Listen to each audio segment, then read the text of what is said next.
News.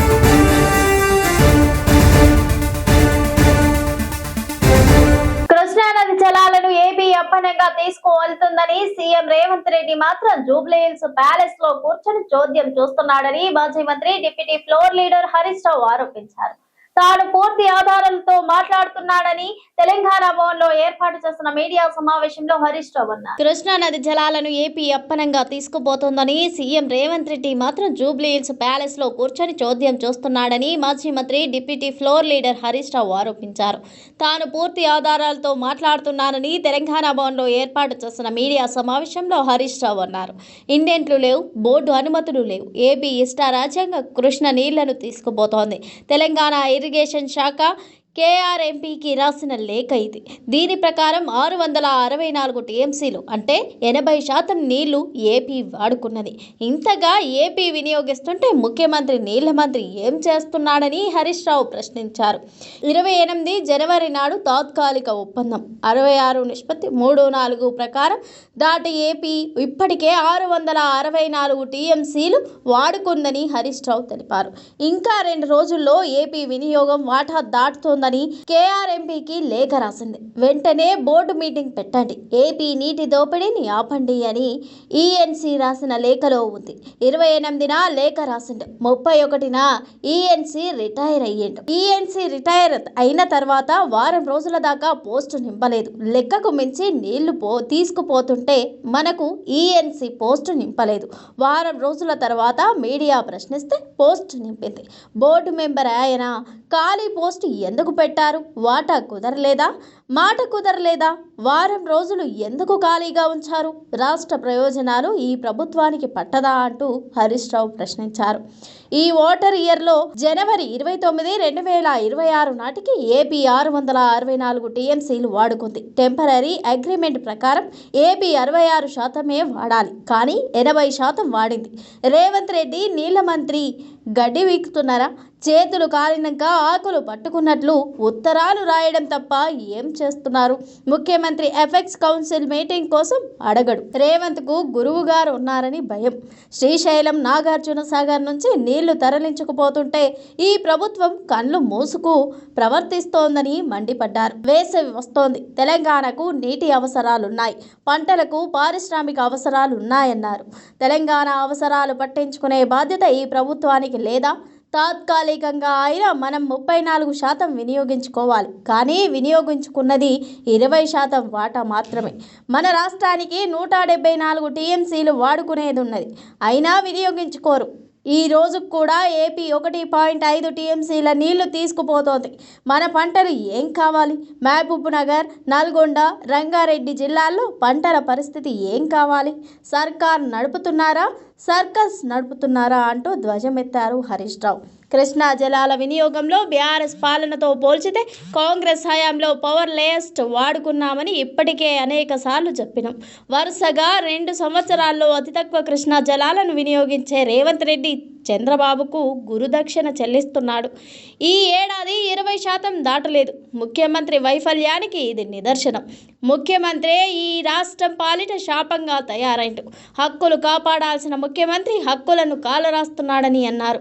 ENC 28 నాడు ఉత్తరం రాసిండు. 31 నాడు ఈఎన్సీ అమ్జద్ హుస్సేన్ గారు రిటైర్ అయ్యారు. 31 నాడు రిటైర్ అయ్యారు. ఈయన లెటర్లో 2 విషయాలు స్పష్టంగా రాసిండు. ఏమని? 2 రోజుల్లో ఆంధ్రప్రదేశ్ కోటా అయిపోతుంది అంటే ఈయన రిటైర్ అవుడు, ఆంధ్రప్రదేశ్ కోటా అయిపోవుడు ఒక్కసారి అవుతుంది. మరి ఆ తర్వాత దాన్ని పర్స్యూ చేసి బోర్డు దగ్గర కూర్చొని బోర్డు సభ్యుడైన ఈఎన్సీ దాన్ని పర్స్యూ చేయాలి. ఈ ప్రభుత్వం యొక్క లెక్కలేని తలము, రేవంత్ రెడ్డి ప్రభుత్వం యొక్క నిర్లక్ష్యం ఎట్లుందంటే ఈఎన్సీ రిటైర్ అయిన తర్వాత వారం రోజుల దాకా ఈఎన్సీ పోస్టును నింపలేదు, ఖాళీగా పెట్టారు. ఇన్ఛార్జ్ అని ఇవ్వచ్చు కదా, ఎవరికో ఒకరికి ఇన్ఛార్జు ఇవ్వలేదు, ఆ పోస్టును భర్తీ చేయలేదు. ఇది ఎంత ఇంపార్టెంటు? ఒకవైపు లెక్కకు మించిన నీళ్ళు ఆంధ్రప్రదేశ్ తీసుకుపోతుంది. ఆంధ్రప్రదేశ్ యొక్క ఈ వాటర్ ఇయర్లో వాటర్ కోటా 2 రోజుల్లో ముగుస్తుంది. ఆ తర్వాత దాన్ని పర్స్యూ ఎవరు చేయాలి? Who is the member? He is the ENC. ENC is the member of the KRMB. ఆ ఈఎన్సీ పోస్టు ఖాళీ అయితే వారం 10 రోజుల పాటు ఆ పోస్టే నింపలేదు, కనీసం ఇన్ఛార్జ్ ఇవ్వలేదు. ఎప్పుడు ఇచ్చింది తెలుసా? మన మీడియా, మీరు ప్రముఖ దినపత్రికలు, కొన్ని టీవీ ఛానళ్ళు వారం రోజులుగా ఈఎన్సీ పోస్టు ఖాళీ అని బ్యానర్లు పెట్టి పత్రికలు, టీవీలు ఘోషిస్తే అప్పుడు మొద్దునిద్ర లేసింది ఈ ప్రభుత్వం. ఇప్పుడు కేఆర్ఎంబి బోర్డు మీటింగ్ తక్షణమే పెట్టాలన్నారు. బోర్డు మీటింగ్లు పెట్టించుకొని పరిస్థితి ఎవరిది, బాధ్యత ఎవరిది? పెడితే ఆ బోర్డులో మెంబర్ ఎవరు? ENC is the member. అంటే బోర్డు మెంబరే ఖాళీగా పెట్టిండ్రు. నీళ్ళ కోట అయిపోయినాక దాన్ని పరిశీలి చేయాల్సిన ఈఎన్సీ పోస్ట్నే మీరు ఖాళీగా పెట్టినారు. అంటే మీ పరిస్థితి ఎట్లుందంటే, మరి ఆ ఖాళీ ఎందుకు పెట్టినరు?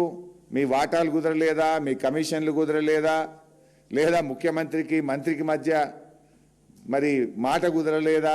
కారణం ఏదైనా ఈఎన్సీ పోస్టు వారం రోజులు ఖాళీ పెట్టడం అంటే ఎంత బాధ్యత రహిత్యం, లెక్కలేనితనం. రాష్ట్ర ప్రయోజనాలంటే పట్టదు ఈ ప్రభుత్వానికి. మన నీళ్లు అడ్డగోలుగా దోచుకుపోతుంటే దాన్ని ప్రభుత్వమే చూడాలి. కనీసం చూస్తున్న ఈఎన్సీ పోస్టు కూడా ఖాళీగా పెట్టినటువంటి పరిస్థితి ఈరోజు ఈ రాష్ట్రంలో నెలకొన్నటువంటి పరిస్థితి. ప్రస్తుతం బంగారం ధరలు ప్రపంచవ్యాప్తంగా పెరుగుతున్నాయి. ఇటీవల కొద్ది రోజుల పాటు తగ్గగా మళ్లీ పెరుగుదలను నమోదు చేస్తున్నాయి. ఈ క్రమంలో బంగారంపై పెట్టుబడి పెట్టేందుకు చాలా మంది ఆసక్తి చూపిస్తుండగా, మరికొంతమంది మాత్రం ఎప్పుడు పెరుగుతాయో లేదో, ఎప్పుడు తగ్గుతాయో తెలియక వెనకబడిపోతున్నారు. ప్రపంచంలోనే ప్రముఖ ఇన్వెస్టర్లుగా పేరు పొందిన రిచ్ డాడ్ పూర్ డాడ్ పుస్తక రచయిత రాబర్ట్ కియోసాకితో పాటు వారెన్ బఫెట్ బంగారం ధరలపై తమ అంచనాలను వెల్లడిస్తున్నారు. ప్రస్తుతం బంగారం ధరలు ప్రపంచవ్యాప్తంగా పెరుగుతున్నాయి. ఇటీవల కొద్ది రోజుల పాటు తగ్గగా మళ్లీ పెరుగుదలను నమోదు చేస్తున్నాయి. ఈ క్రమంలో బంగారంపై పెట్టుబడి పెట్టేందుకు చాలా మంది ఆసక్తి చూపిస్తుండగా, మరికొంతమంది ధరలు ఎప్పుడు పెరుగుతాయో లేదో, ఎప్పుడు తగ్గుతాయో తెలియక వెనుకడుగు వేస్తున్నారు. ప్రపంచంలోనే ప్రముఖ ఇన్వెస్టర్లుగా పేరు పొందిన రిచ్ డాడ్ పూర్ డాడ్ పుస్తక రచయిత రాబర్ట్ కియోసాకితో పాటు వారెన్ బఫెట్ బంగారం ధరలపై తమ అంచనాలను వెల్లడిస్తున్నారు. వారి అంచనాలను చాలా మంది ఫాలో అవుతున్నారు. ఈ క్రమంలో తాజాగా ప్రముఖ ఇన్వెస్టర్ వారెన్ బఫెట్ బంగారం ధరలపై బాంబు పేల్చారు. బంగారం ధరలు ఎప్పుడైనా పడిపోవచ్చని వారెన్ బఫెట్ స్పష్టం చేశారు. వెండితో పాటు ఇతర మెటల్స్ పారిశ్రామిక రంగంలో ఉపయోగిస్తారు, కానీ గోల్డ్ను ఆభరణాల తయారీకి మినహా వేటికి ఉపయోగించారు. దీంతో బంగారంకు డిమాండ్ తగ్గినప్పుడు ధరలు పడిపోయే ప్రమాదం ఉందని అభిప్రాయపడ్డారు. భౌగోళిక రాజకీయ పరిస్థితులు, ఉద్రిక్తతలు, యుద్ధ మేఘాలు, రాజకీయ అనిశ్చితి, ఆర్థిక మాంద్యం ఏర్పడినప్పుడు ప్రజలు భయంతో బంగారం కొనుగోలు చేస్తారని, దీంతో గోల్డ్ రేటు పెరగడం లేదా తగ్గడం అనేది ప్రజల భయంపై ఆధారపడి ఉంటుందన్నారు. కంపెనీల షేర్లలో పెట్టుబడి పెడితే షేర్ ధర పెరగడమే కాకుండా డివిడెండ్లు, బోనస్ షేర్లు వస్తాయన్నారు. అదే బంగారంపై పెట్టుబడులు పెడితే అలాంటి బెనిఫిట్స్ ఏమీ ఉండవని వారెన్ బఫెట్ పేర్కొన్నారు. వారెన్ బఫెట్ బంగారాన్ని చనిపోయిన ఆస్తిగా అభివర్ణిస్తున్నారు. కేజీ బంగారాన్ని లాకర్లో భద్రపరుచుకుంటే అది ఎప్పటికీ కేజీగానే ఉంటుంది. ఎన్నేళ్ళైనా అది అలాగే ఉంటుంది, కానీ అది ఎటువంటి ఉత్పత్తిని సృష్టించదు. అందుకే బంగారం ధర దానంతటా అది పెరగదు. అదే వ్యాపారం లేదా భూమిలో పెట్టుబడి పెడితే లాభాలు వచ్చే అవకాశం ఉంటుంది. దీంతో బంగారం అనేది చనిపోయిన ఆస్తి అని వారెన్ బఫెట్ స్పష్టం చేశారు.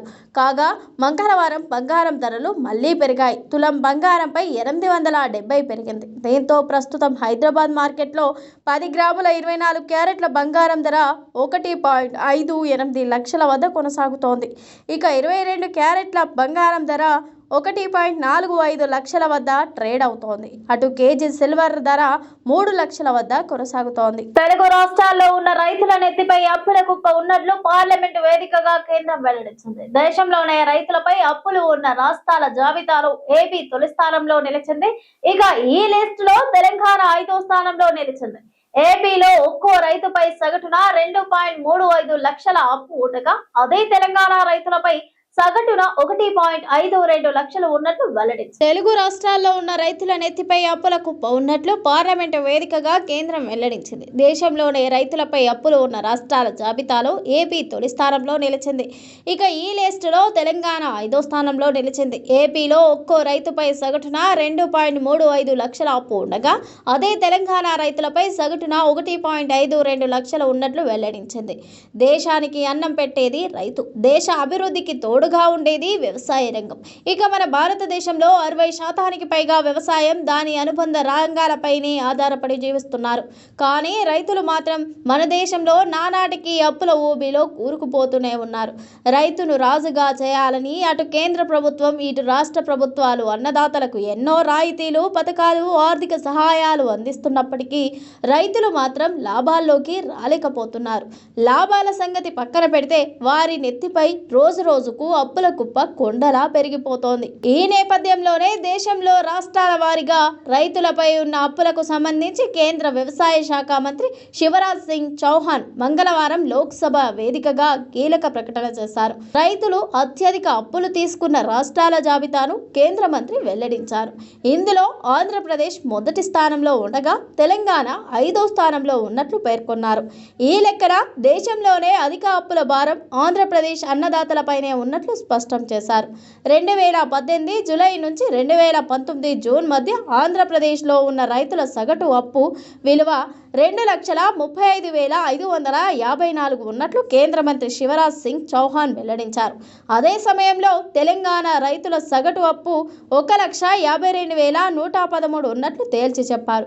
అదే సమయంలో దేశవ్యాప్తంగా రైతుల సగటు అప్పుల భారం 74,121 ఉన్నట్లు కేంద్ర మంత్రి లోక్సభలో ఇచ్చిన లిఖిత పూర్వక సమాధానంలో వెల్లడించారు. ఇదిలా ఉంటే దేశ ఆర్థిక వ్యవస్థకు మూలం గ్రామీణ వ్యవసాయ రంగాలే. 1991 తర్వాత చేపడుతున్న ఆర్థిక సంస్కరణలు ఇండియాను ప్రపంచంలోనే 5వ అతిపెద్ద ఆర్థిక వ్యవస్థగా మలిచిన వ్యవసాయ రంగం సంక్షోభంలో కూరుకుపోతుండటంతో దేశంలో ఉపాధి అవకాశాలు మెరుగుపడటం లేదు. మరోవైపు రైతులు అప్పుల ఊబిలో కూరుకుపోతున్నారు. రుణమాఫీ, ఎంఎస్పీ వంటి ఉపశమన చర్యలు సమస్యల మూల కారణాలను పరిష్కరించలేకపోతున్నాయి. తెలంగాణ రాష్ట్రంలో మున్సిపల్ ఎన్నికల పోలింగ్ ప్రక్రియ ప్రారంభమైంది. బుధవారం ఉదయం 7 గంటలకు బ్యాలెట్ పద్ధతిలో పోలింగ్ ప్రక్రియను అధికారులు ప్రారంభించారు. రాష్ట్రంలో మొత్తం 7 నగరపాలిక సంస్థల్లోని 414 డివిజన్లకు 116 మున్సిపాలిటీలోని 2,582 వార్డులకు ఎన్నికల నోటిఫికేషన్ వెలువడిన విషయం అందరికీ తెలిసిందే. అయితే ఇందులో 2 డివిజన్లు 12 వార్డులు ఏకగ్రీవం అయ్యాయి. తెలంగాణ రాష్ట్రంలో మున్సిపల్ ఎన్నికల పోలింగ్ ప్రక్రియ ప్రారంభమైంది. బుధవారం ఉదయం 7 గంటలకు బ్యాలెట్ పద్ధతిలో పోలింగ్ ప్రక్రియను అధికారులు ప్రారంభించారు. రాష్ట్రంలో మొత్తం 7 నగరపాలక సంస్థల్లోని 414 డివిజన్లకు 116 మున్సిపాలిటీల్లోని 2,582 వార్డులకు ఎన్నికల నోటిఫికేషన్ వెలువడిన విషయం తెలిసిందే. అయితే అందులో 2 డివిజన్లు 12 వార్డులు ఏకగ్రీవం అయ్యాయి. మరోవైపు నారాయణరావుపేట జిల్లాలో మక్తల్ మున్సిపాలిటీ పరిధిలో 6వ వార్డు బీజేపీ అభ్యర్థి ఆత్మహత్యతో ఆ వార్డులో ఎన్నిక వాయిదా పడింది. కాగా మిగిలిన 412 డివిజన్లు 2,569 వార్డుల్లో బుధవారం ఉదయం 7 గంటలకు ఓటింగ్ ప్రక్రియ ప్రారంభమైంది. ఉదయాన్నే ఓటు హక్కు వినియోగించుకునేందుకు పోలింగ్ కేంద్రాల వద్దకు ఓటర్లు క్యూ కట్టారు. అన్ని పోలింగ్ కేంద్రాల లోపల బయట వెబ్ కాస్టింగ్ చేసేందుకు ఏర్పాట్లు చేసినట్లు ఎన్నికల సంఘం వెల్లడించింది. మరోవైపు మున్సిపల్ ఎన్నికలను ప్రశాంత వాతావరణంలో నిర్ణయించేందుకు పటిష్ట భద్రతను ఏర్పాటు చేశారు. సీఎం రేవంత్ రెడ్డి ఇవాళ కొడంగల్ నియోజకవర్గంకు వెళ్లనున్నారు. కొడంగల్ మున్సిపాలిటీలో తన ఓటు హక్కును వినియోగించుకోనున్నారు.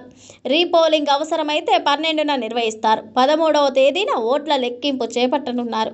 16న కార్పొరేషన్ల మేయర్లు, ఉప మేయర్లు, మున్సిపాలిటీల చైర్పర్సన్లు, వైస్ చైర్మన్ పర్సన్లు పదవులకు పరోక్ష ఎన్నికలు జరగనున్నాయి. తెలంగాణలోని రేవంత్ సర్కార్ కీలక నిర్ణయం తీసుకుంది. గ్రేటర్ హైదరాబాద్ మున్సిపల్ కార్పొరేషన్ ని తెలంగాణ రాష్ట్ర ప్రభుత్వం 3గా విభజించింది.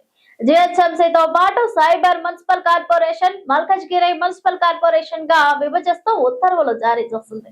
అంతేకాకుండా ఈ 3 కార్పొరేషన్లకు కమిషనర్లను నియమిస్తూ ఉత్తర్వులు జారీ చేసింది. తెలంగాణలోని రేవంత్ సర్కార్ కీలక నిర్ణయం తీసుకుంది. గ్రేటర్ హైదరాబాద్ మున్సిపల్ కార్పొరేషన్ ని తెలంగాణ రాష్ట్ర ప్రభుత్వం 3గా విభజించింది. జిహెచ్ఎంసీతో పాటు Cyberabad municipal corporation, Malkajgiri municipal corporation గా విభజిస్తూ ఉత్తర్వులు జారీ చేసింది. అంతేకాకుండా ఈ 3 కార్పొరేషన్లకు కమిషనర్లను నియమిస్తూ ఉత్తర్వులు జారీ చేసింది. జిహెచ్ఎంసీ కమిషనర్ ఆర్వి కర్ణన్ను యథాతథంగా కొనసాగించగా సిఎంసికి సృజన, సిఎంసికి వినయ్ కృష్ణారెడ్డిని కమిషనర్లుగా greater Hyderabad municipal corporation, greater Malkajgiri municipal corporation, greater Cyberabad municipal కార్పొరేషన్లకు స్పెషల్ ఆఫీసర్గా special secretary Jayesh Ranjan IAS కొనసాగనున్నారు. ప్రస్తుత జిహెచ్ఎంసీ హెడ్ ఆఫీస్లోనే greater Hyderabad municipal corporation office కొనసాగనుంది. తార్నాక హుడా కార్యాలయంలో greater Malkajgiri corporation office, Madhapur నాగ్ బిల్డింగ్లో గ్రేటర్ సైబరాబాద్ కార్పొరేషన్ ఆఫీస్ ఉండనుంది. 150 వార్డులతో గ్రేటర్ హైదరాబాద్ మున్సిపల్ కార్పొరేషన్, 74 వార్డులతో గ్రేటర్ మల్కాజ్గిరి కార్పొరేషన్, 76 వార్డులతో గ్రేటర్ సైబరాబాద్ కార్పొరేషన్ ఉండనుంది. ఖైరతాబాద్, చార్మినార్ జోన్లతో పాటు సికింద్రాబాద్, ఎల్బీ నగర్ జోన్లలోని కొన్ని ఏరియాలు, బండ్లగూడ, జాగీర్, శంషాబాద్, జల్పల్లి, బండక్పేట్, తుక్కగూడ, అద్దిపట్ల, తుర్కయాంచల్, మీర్పేట్, పెద్దంబర్పేట అన్నీ ఒక కార్పొరేషన్లో ఉంటాయి. ఖైరతాబాద్, సికింద్రాబాద్, గోల్కొండ, చార్మినార్, శంషాబాద్, రాజేంద్రనగర్ జోన్లతో జిహెచ్ఎంసీ ఉంటుంది. కూకట్పల్లి, షేర్లింగంపల్లి జోన్లతో పాటు నర్సింగి, మణికొండ, తెల్లాపూర్, ఆమీన్పూర్, బొల్లారం, నిజాంపేట్, దుండిగల్, కోంపల్లి, గుండ్ల పోచంపల్లి, మేడ్చల్ ఇందులో ఉంటాయి. కూకట్పల్లి, షేర్లింగంపల్లి, కుత్బుల్లాపూర్ జోన్లు కలిసి ఇప్పుడు సైబరాబాద్ మున్సిపల్ కార్పొరేషన్ సిఎంసి ఏర్పాటైంది. ఎల్బీ నగర్, సికింద్రాబాద్లో కొన్ని జోన్లతో పాటు బోడుప్పల్, ఫిర్జాదిగూడ, పోచం, గట్కేసర్, నాగారం, దమ్మాయిగూడ, జవహర్ నగర్, తుమ్ముకుంటతో పాటు మరో కార్పొరేషన్ ఏర్పాటైంది. మల్కాజ్గిరి, ఉప్పల్, ఎల్బీ నగర్ జోన్లుగా మల్కాజ్గిరి మున్సిపల్ కార్పొరేషన్ ఎంఎంసీ అయ్యింది. ఇది ఇవాల్టి బులెటిన్. మరో బులెటిన్తో మళ్ళీ కలుద్దాం. Stay tuned TS24 news.